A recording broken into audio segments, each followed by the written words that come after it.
mga sikat na volleyball players na palipat-lipat ng club teams. Kung ang iba dito ay nahanap na nila ang kanilang tunay na tahanan, ngunit may iilan pa ring nakakaawang palipat-lipat at nahihirapang maging permanente sa kanilang team. Sino-sino nga kaya sila? Lahat ng yan ay atin nang alamin ngayon. Carly Hernandez ng Galleries High Risers. Si Carly Hernandez, kilala siya bilang isa sa pinakamagandang volleyball player dito sa Pilipinas at naging kilala rin sa pagiging service specialist ng FEU. Ngunit mula noong nagsimula ang kanyang karera sa pro volleyball ay hindi niya pa rin mahanap ang kanyang tunay na laro. Mula noon hanggang ngayon, kaya't naging dahilan kung bakit palipat-lipat ito ng ibang team sa PVL. Ayon nga sa ating source na nalaman, pang-5 beses na pala itong palipat-lipat. Una niyang naging tahanan ang Santa Lucia Lady Realtors at sumunod sa Marinerang Pilipina sa PSL at nang tumuntong ng pro volleyball, naging bahagi siya ng Bali Pure Water Defenders ng panandalian lamang. At dahil nga nawala ang team na ito, ay nawalan rin siya ng trabaho sa mahabang panahon. Kaya't malaking pasasalamat niya nang biglang bumalik ang inaabangang Photon Tornadoes. Ngunit bigla na naman itong nawala at umurong sa PVL. Kaya't napilitan na naman itong lumipat sa baguhang team na Galleries Tower High Risers. Nasanay ito na ang kanyang magiging permanenteng tahanan at makita natin siyang nag-improve as a player.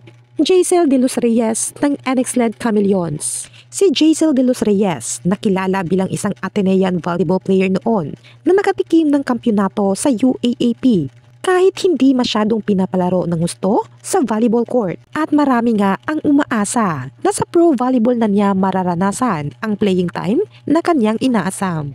Ngunit sa hindi inaasahang pangyayari ay hindi pa ito nangyayari. Mula noon pa din hanggang ngayon ay hindi pa rin ito maranasan mababad sa isang laro lamang dahil tila ay may mas deserving pa talagang ipasok kaysa sa kanya. Gayunpaman, hoping pa rin ang karamihan na sana'y huwag siyang sumuko na balang araw may tutulong rin sa kanya upang lumakas ang kanyang laro. At ayon nga sa ating nalaman, pang-4 na beses na pala itong palipat-lipat. Una nga siyang naging parte sa Charity Go crossovers, sumunod sa Farm Fresh Foxies, at kalaunay lumipat din sa Zeus Coffee. At ngayong taon ay nasa NX-led Chameleons. Nakakalungkot lang isipin na sa buong club teams na kanyang nasalihan, ay hindi man lamang siya nakapaglaro ng husto. At kadalasan ay nasa bench lamang ito. Kaya't ito ang nagiging dahilan kung bakit hindi siya masyadong napapansin. Rosel Baleton ng Galleries High Risers. Nakilala si Rosel Baleton sa UE noon bilang isang setter sa hindi magandang pamamaraan. Dahil sa makalat pa itong maglaro bilang converted setter ng kanyang team. Si Baleton, isang matangkad na player, ngunit nahihirapan nga itong magkaroon ng magandang laro dahil sa kanyang paiba-ibang posisyon at palipat-lipat ng team sa PVL. Sa tsansang mahanap niya ang team na tutulong na umangat ang kanyang skills at laro. At base sa ating nakalap, pang-6 na beses na pala itong palipat-lipat ng team. Naging bahagi pala ito ng Petron Blaze Spikers at Santa Lucia Realtors sa maiksing panahon ng PSL. At nang tumuntong sa pro volleyball, nasilayan itong maglaro sa Bali Pure at lumipat din sa Charity Go, kung saan naging maganda ang kanyang naging laro dito. Ngunit nang lumipat ito sa Akari, biglang nag-downgrade ang kanyang laro. At ngayon ay nasa Galleries High Risers na ito. Unti-unti nang bumabalik ang kanyang magandang laro bilang isang middle blocker na sana'y maging consistent pa ito at may palabas pa ang kanyang halimaw na laro. Judith Abil ng Signal HD Spikers. Si Judith Abil nga ang binansagang Queen Abil ng sambayanang volleyball fans. Ngunit alam mo bang hindi naging madali ang kanyang naging karera sa volleyball bago mapunta sa Signal na matuturing na ngayong isang successful na team sa PVL. Dati pa lang sa UAAP, may potensyal na talaga si Judith Abil bilang isang magaling na mandalaro. Ngunit naudlot nga ito dahil tumigil itong maglaro sa maiksing panahon. At ayon sa ating nakalap, 8 beses na pala itong palipat-lipat ng ibang team at hindi pa dito kasama ang mga sinasalihan niyang liga sa probinsya. Una nga niyang naging club team ang Pocari Sweat Lady Warriors. Pagkatapos ay lumipat naman sa Tacloban Fighting Warais. At nakalaro pa siya sa Marinerang Pilipina bago ito isara sa PSL. At noong PVL 2021, naudlot ang kanilang team na UAC Power Hitters. Kaya't napilitan itong maglaro sa mga paliga. Kasali na ang liga ni Manny Pacquiao at napunta sa KMS Quezon City. At noong PVL 2023, naimbitahan siyang maglaro sa NX-led Chameleons. Ngunit nangangapa pa ito kung maglaro at hindi rin siya nagtagal sa team na ito. Lumipat rin siya sa Signal at sa hindi inaasahang nag-boom ang kanyang karera dito. Tinulungan nga niya ang Signal na makasungkit ng silver at bronze medal sa kakatapos lang na PVL Invitational at Reinforced Conference. Kaya't mapapasabi talaga nating nasa tamang landas na ang karera ni Judith Abil pagkatapos ng ilang beses niyang palipat-lipat ng ibang teams. Michelle Morente ng Petrogas Angels. Matatandaang matuturing na isang dekalibreng player noon si Mitch Morente sa Ateneo dahil sa kanyang angking galing bilang opposite spiker ng koponan. Ngunit nang lumipat siya sa Lasal dahil sa problema niya sa kanyang ACADS ay doon na nagsimulang hindi na ito masyadong napapansin ng karamihan. Una nga siyang naging parte ng F2 Logistics sa PSL. At pagkatapos ng ilang taon, nagdesisyon na itong lumipat sa PVL kung saan naging bahagi siya ng Perla Spikers. At dahil nawala ito ay napilitan siyang lumipat sa Army Lady Troopers ng panandalian lamang. At lumipat din ng PLDT kung saan nagkaroon siya ng playing time at akala ng lahat ay magiging consistent na ito. Ngunit hindi nga ito nangyari. Dumaan nga ng ilang buwan ay nakakita ng mga highly recruitment players ang PLDT. Kaya't napilitang patalsikin si Michelle Morente sa team na ito. At napalipat ito sa Petrogas Angels kung saan minsan lamang din itong ipasok ng kanyang team. At hanggang ngayon ay pilit pa rin hinahanap ni Michelle Morente ang kanyang nawawalang lakas pagdating sa paglalaro. Joanna Maraginot ng Galleries High Risers. Si Jo Maraginot ang isa sa mga maituturing na superstar ng Ateneo volleyball player noon.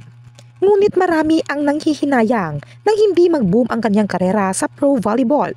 Dahil palipat-lipat lamang ito ng mga teams at laging napupunta sa mga lower rank teams na tila ay walang nagkaka-interes sa kanyang club teams na nasa mataas na posisyon. Una ngang napunta ito sa Santa Lucia Lady Realtor sa PSL kung saan inaasahang maiaangat nito ang team na galing sa laylayan. Ngunit kalaunan ay lumipat ito sa Bangko Perla sa PVL. At dahil nga nawala ito ay napalipat na naman ito sa Bali Pure kung saan wala ring nangyari sa kanyang karera dito at agaran namang lumipat sa Akari. Dito na sana may tsansang bumalik ang kanyang laro, ngunit kalaunan ay bigla na naman siyang pinalipat ng team sa kanilang sister team, ang NX-led Chameleons. Ang mga players nga na nasa NX-led ay ang mga second stringers noon ng Akari, kaya nagmumukhang option lamang ang mga manlalaro dito. Paiba-iba rin sila ng coach kaya't nahihirapan silang bumuo ng sistema at humantong sa mabigat na desisyon si Joanna Maraginot na umalis na sa NX-led at lumipat na sa Galleries High Risers. Nakakalungkot lang isipin na ang dating matatawag na superstar dahil sa kanyang angking galing sa paglalaro, ngayon ay nahihirapan itong ibalik muli dahil hindi ito naalagaan ng maayos. Alyssa Valdez ng Creamline Cool Smasher. Si Alyssa Valdez ay hindi natin aakalain na ilang beses na rin palang itong palipat-lipat ng team noon. Bago umusbong ng maganda ang kanyang karera sa Creamline at pati na rin sa PVL. Sa lahat nga ng volleyball players dito sa Pilipinas, siya lamang ang laging nakakakuha ng medalya or podium sa buong club teams na kanyang nasalihan. Kabilang nga sa mga club teams na kanyang nasalihan noon ang Smart Manila Net Spikers, kung saan naging silver medalist sila. Sumunod ang PLDT Home Ultra, kung saan napachampion niya ito bago ito nawala ng panandalian. At sumunod namang lumipat sa Bureau of Costumes noon. At nakapag-uwi pa rin ito ng silver medal. Hanggang sa natagpuan na niya ang kanyang permanenteng tahanan, ang Creamline Cool Smasher, na tinuring na home of the champions sa PVL. Marami na ring medalya ang hindi mabilang-bilang sa kamay ni Alyssa Valdez. at sa lahat ng kanyang naging achievement sa volleyball. Marami ka talagang matututunan tungkol sa kanyang pagkatao, kung paano siya maglaro. Ngunit ang isa siguro sa dapat matutunan ng mga volleyball players ngayon na tumatak kay Alyssa, ang kanyang pagiging humble, na sa ngayon ay hindi natin nakikita sa ibang volleyball player ngayong henerasyon. Kaya ito ang dahilan kung bakit siya pa rin ang face of Philippine volleyball at mananatiling the phenom ng sambayanang Pilipino. Royce Tubino ng Chocomucho Flying Titans. Sa katunayan, si Royce Tubino ay matagal nang naglalaro sa larangan ng volleyball. Ngunit hindi lang masyadong napapansin ng karamihan. At sa paglalaro niya, halos 7 beses na pala itong palipat-lipat bago makilala at maging tanyag bilang papi ng isang sikat na team na Chocomucho Flying Titans. Ilan sa mga naging club teams niya sa PSL ay ang Signal HD Spikers at RC Cola Troopers. Ngunit bumalik din ito sa Signal at lumipat rin sa United Volleyball Club at kalaunay bumukod siya sa PVL kung saan nabuo ang Army Lady Troopers. At nagpabalik-balik nga lang ito sa PVL at PSL dahil naglaro din ulit ito sa Santa Lucia Realtors at last year sa PLDT High Speed Hitters. At nang napunta ito sa Chocomucho, maraming magandang bagay ang nangyari sa kanyang career bilang isang manlalaro. At dito siya lubusang napansin ng karamihan. At nakuha niya rin sa wakas ang inaasam na podium finish noong last All-Filipino Conference sa PVL. At marami ang nagsimulang humanga sa kanya dito.